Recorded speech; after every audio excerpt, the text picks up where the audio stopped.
Mesdames et messieurs, soyez salués où que vous soyez, partout à travers les quatre coins du globe. C'est très chaud sur le chef d'État ukrainien Volodymyr Zelensky.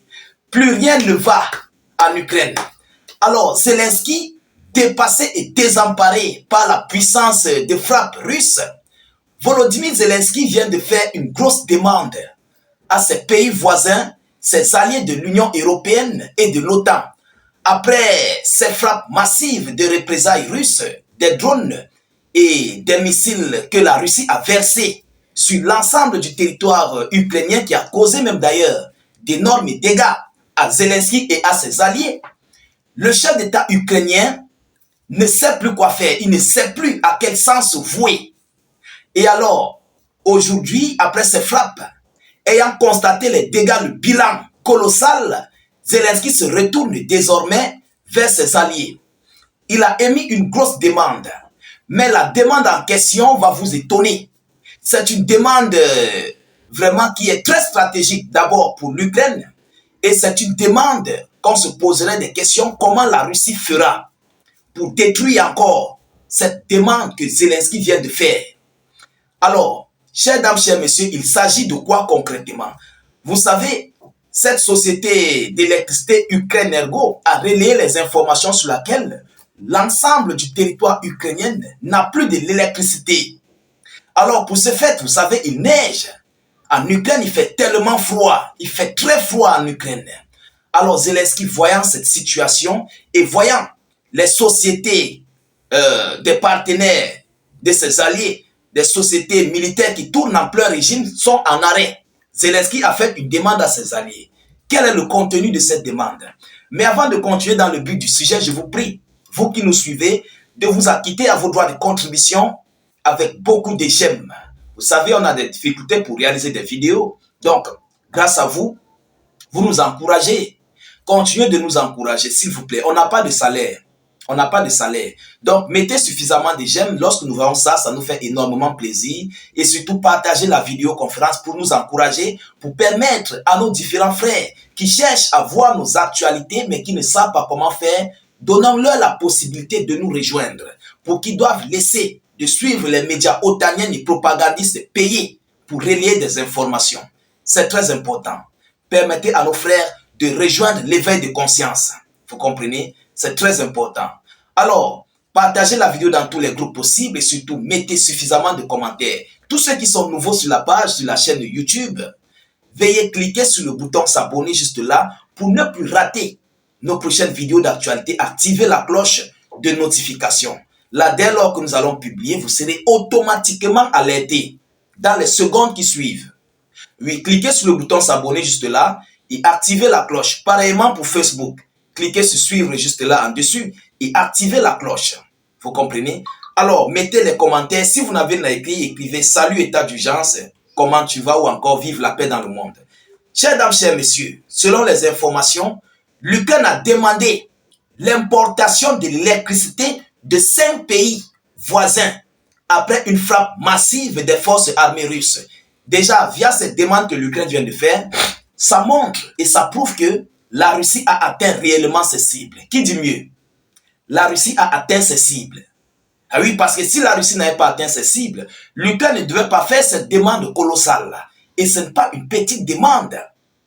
Ce n'est pas une petite demande. Quels sont même d'ailleurs les pays concernés? Nous allons y arriver, nous allons entrer en profondeur. Alors, selon les informations, c'est ce qu'a annoncé la société Ukrenergo.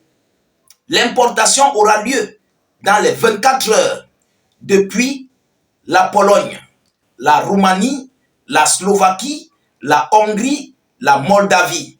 Voilà les 5 pays qui ont décidé de soutenir l'Ukraine avec leur électricité, avec leur énergie électrique. Vous savez, leurs sociétés militaires sont en arrêt. Les sociétés allemandes et tous les autres. Vous comprenez? Alors, c'est très stratégique, comme je le disais au départ. Je vais décortiquer. Une capacité totale de 13 447 mégawatts par heure qu'ils doivent fournir.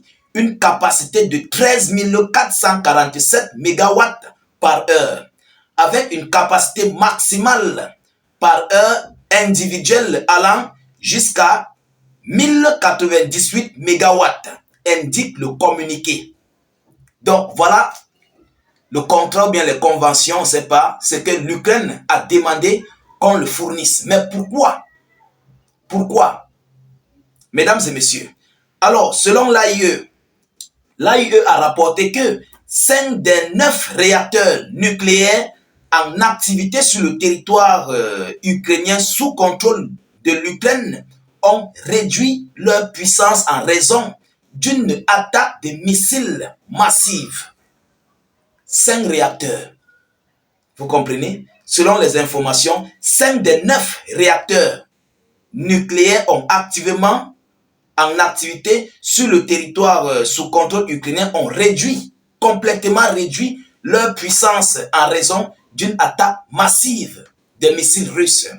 Alors, chères dames, chers messieurs, j'espère que Zelensky va supporter et les alliés qui donnent l'électricité à l'Ukraine, parce que Zelensky aurait gagné. Vous savez pourquoi? Et Vladimir Poutine va trouver des stratagèmes pour complètement détruire ce que ses alliés vont donner là, sur le sol ukrainien. Il va détruire. Parce que c'est grâce à l'électricité que les usines militaires en Ukraine, dans les souterrains, tournent. Les industries de fabrication de drones ukrainiennes, c'est grâce à eux que ça tourne. C'est grâce à l'électricité que ça tourne. C'est grâce à l'électricité que les industries étrangères telles que Dell, allemand, qui est installé maintenant du côté de l'Ukraine, va tourner pour la fabrication de ces engins militaires, tels que des blindés, des chars, tout ce qui s'ensuit. Et aussi, tous les autres industries militaires. Donc, ça va faire une autre force de combat contre la Fédération de Russie. Voyant que l'énergie ne sort pas de l'Ukraine, est-ce que Vladimir Poutine va aller frapper sur les centrales électriques de ces pays voisins? Je pense que ça, c'est de déclarer la guerre aux pays de l'Union européenne et de l'OTAN. Là, c'est la Russie qui agresse l'Union européenne et l'OTAN. Et là, ils seront obligés à entrer en conflit contre la Fédération de Russie. J'espère que nous sommes clairs. Volodymyr Zelensky est très malin. Il est tellement malin. Bon, on n'a pas encore vu la réaction de la Fédération de Russie. Parce que ça, déjà, c'est une aide similaire à une aide militaire. Parce que l'électricité, là, ça viendra pour des fins militaires. Oui, ça viendra pour des fins militaires. Ce n'est pas différent de prendre des soldats de l'OTAN ou bien de l'Union européenne et d'envoyer à l'Ukraine. C'est presque la même chose. Alors, est-ce que la Russie va répondre? Et même si la Russie va répondre, mais par quel moyen, par quelle voie? La question est posée. Les questions sont posées. Comment la Russie va répondre?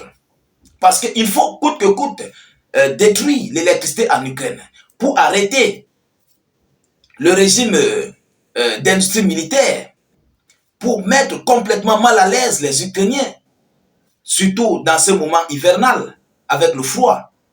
Vous comprenez? C'est très difficile. Alors, vu que les pays voisins à l'Ukraine ont soutenu l'Ukraine, quelles seront les réactions, ou bien quelle sera la réaction de la Fédération de Russie vers l'Ukraine et vers tous ces pays qui ont soutenu l'Ukraine? Mesdames, mesdemoiselles et messieurs, le conflit ne fait que commencer. Et nous sommes dans des phases vraiment très critiques de ce conflit russo-ukrainien. Oui, nous sommes dans ces phases critiques. On attend voir si la Russie va se prononcer par rapport à cette aide. Nous attendons de voir les réactions multiples, que ce soit de l'Ukraine, de la Russie et aussi des alliés de l'Ukraine.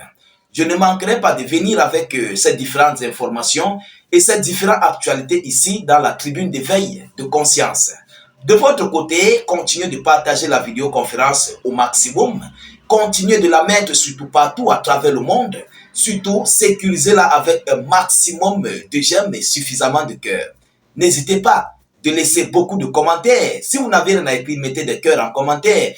Et surtout, abonnez-vous à notre chaîne de YouTube. Juste là sur le bouton s'abonner. Et aussi, vous cliquez sur la cloche de notification qui apparaîtra. Ça permettra de recevoir les vidéos d'actualité en temps réel. N'hésitez pas de cliquer sur suivre en bleu juste là en dessus et activer la cloche. Ah oui, c'est très important. Alors, ceux qui sont sur notre page Facebook pour nous rejoindre sur YouTube, vérifiez dans la zone de commentaires, il y a le lien, le tout premier commentaire en bas de la vidéo, le tout premier commentaire sur notre chaîne, sur notre page Facebook. Cliquez là-dessus sur le lien bleu. Ça va s'ouvrir automatiquement sur notre chaîne YouTube. Dès que vous êtes là, vous cliquez sur s'abonner et vous activez la cloche. Je vous reviens tout à l'heure pour une prochaine série d'actualités. Soyez encore salués une fois de plus. Ciao, ciao.